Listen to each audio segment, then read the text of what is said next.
Dr. Bill Adams here, and this is No Spin Live. And do we have a show for you today? We're going to talk about confusion for patients on the internet and what can we do about it. And we're going to talk also about the latest breast implant advisory put out by the Aesthetic Society. And we've got some incredible experts to share their insights with you. We got Dr. Chet Mays from Louisville, Kentucky, Dr. Dustin Reed from Austin, Texas, and last but not least, Dr. Jason Posner from Boca Raton. Jason, Peloton treating you good? Oh, killed it. Today's my day off.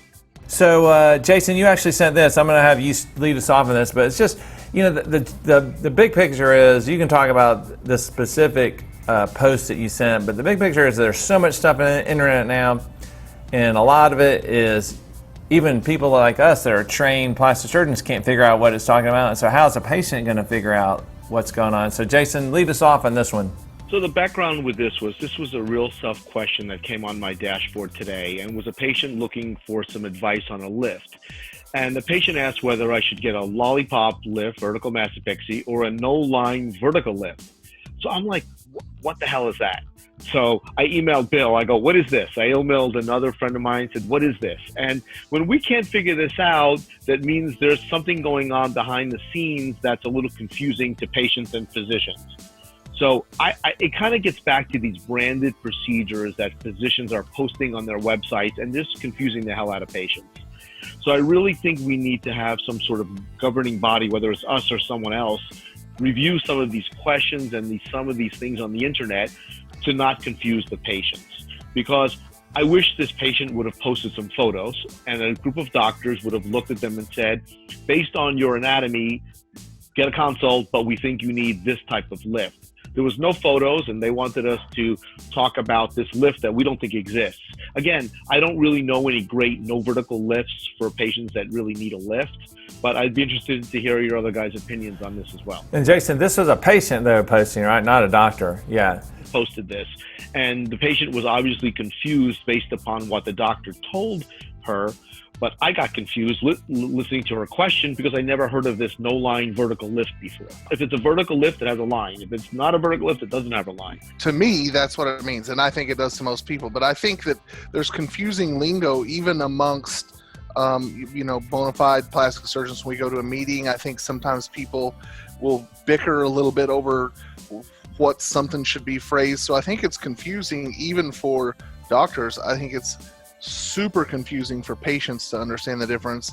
And then when you add in there, you mentioned the branded procedures that you see I see them come up on Real Self and all sorts of places where one doctor calls some procedure, I can't even think of an example of where they make up a name and they're the only ones that can do it. You're the perfect candidate for the XYZ procedure, which nobody even knows what that means.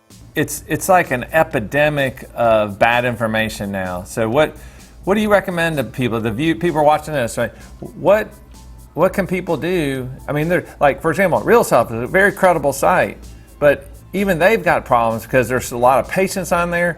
I mean, you just said the doctors, and I totally agree with you. We're going to meetings, people are talking about various things, and none of it's necessarily validated, or half people don't even know what the one doc's saying. But this is a patient, so the patient hasn't even gone through training and things like we have, and so how are patients going to figure it out? So what do you tell your patients? Well, first off, if I'm seeing the patient, then I explain to them my perception of like what the differences are in the types of, for example, breast lift or the type of rhinoplasty or what we're talking about. I feel like if I was answering this question on Real Self, I would have to do the same thing and say, listen, there are basically 3 approaches to doing a breast lift: this, and this. Anything outside of that are just slight different forms of that, and you shouldn't be confused by it. But I don't know that you're ever going to be able to stop the confusion except when you specifically speak about it. You need to be able to call out the doctors who are doing these things and saying, listen, you are not being ethical in this. That never happens. You rolled your eyes at me, but it's confusing for the patients. Look, when I saw this question, I Googled it, and there was nothing that came up on Google as to this type of lift. I mean, that's the first thing I do when I try to find something new. I rolled my eyes because I go to meetings and I hear people say all the time, "Oh, we need to call them out," and blah blah blah. But they don't. If there's a person in our society doing it, like everybody just tiptoes around, and no, I don't think anybody's ever going to really do that. I agree, it should be done. I didn't roll my eyes that it shouldn't be done. I rolled my eyes that nobody's I ever. you're rolling your eyes at me. What did I do? I'll get the sword after you again. I was just sitting here coming up with 20 different names of the same procedure while you guys are over there rolling your eyes. I got all kinds of amazing things over here. Let's hear it. What are your Yeah. branded procedures? Come up with something. What do The, you think? amazing breast lift. There's no scar. That's great. It's The magic. maze. Wait. Is that the maze? Amazing. The breast lift? amazing. The maze. Amazing. MAYS. Oh, Very it's clever. play on that all day. All right. But no, there's a lot of information out there on the internet, and like Dr. Adams said, Real Self is a great resource for patients, but when they get on there and they start asking these questions, and when we have to Google things, that is a problem. I agree with both of you. But it comes down to patient education, just giving them the information when they're there in front of us, and they go home, they Google, they Real Self, they talk to their friends, or they talk to other plastic surgeons, or surgeons who call themselves plastic surgeons who aren't plastic surgeons, and that adds a whole nother element of confusion to the whole situation. But once we have those patients in front of us in our office, that's when we can do the real education. But there is a lot of misinformation out there, and it's just scary sometimes. But the key is nowadays, I find many of the patients are doing a lot of homework on the internet before they're For coming sure. in. And they come in with some crazy ideas. They want to make up operations. And again, what I think it's in our best interest and Plastic Surgery Channel best interest to kind of help simplify these type of things. So watch our videos; they help.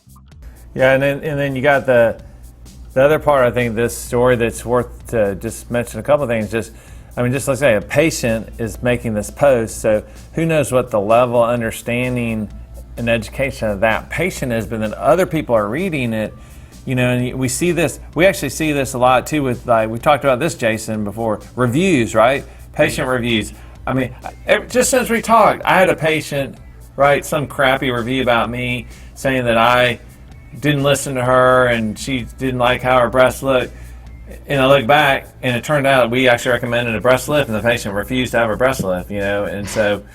But it's like none of that's in the review, and so patients write stuff, and you have to take that with a grain of salt too.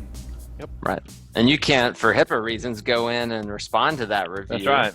Just want to show her pictures. Say, look, Right. this is what you came in with. This is what you look like. I think the new era is, it used to be people thought the internet was useful because it gave them more information they didn't have to go in necessarily get information. Now it's so hard. I think that's the only way to get information. Just like Dustin, they need to come in and see like a board certified expert in whatever they're having to do, and that's how they're going to get their credible information, because you can't get it. Go online and then go for a few consultations. Yeah.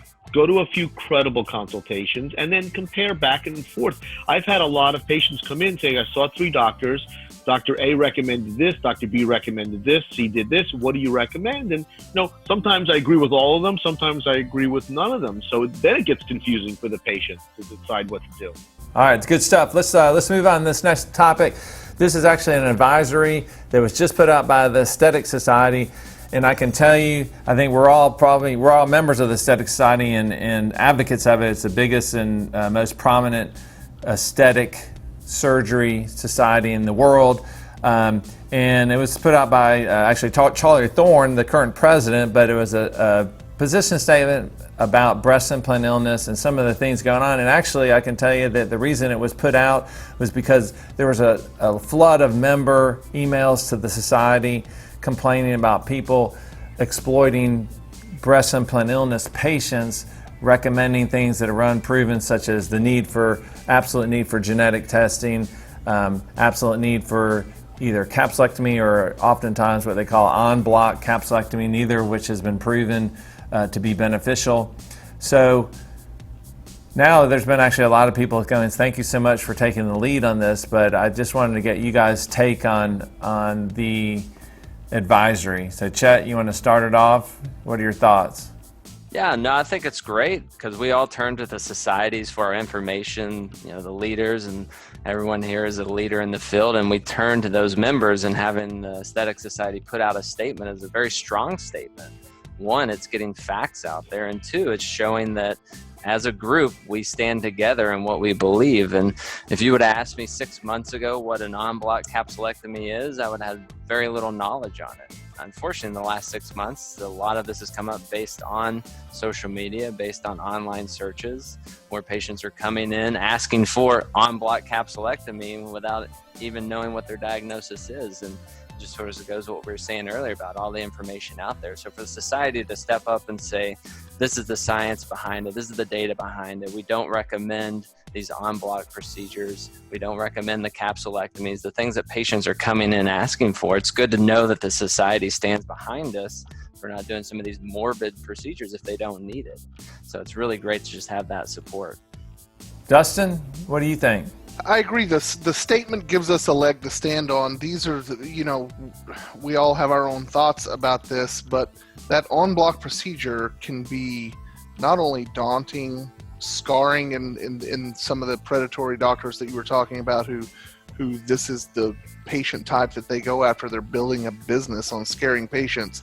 They use giant incisions. They do these really what can be dangerous operations for something that's not proven at all, and they make it sound like it's sound science, and it's not. So it's nice to have the society backing us up, so when we say that it's not indicated, that we know that as a group everyone's on the same page with us. Like, this is not an indicated procedure no matter what your diagnosis, or certainly for this diagnosis, I should say.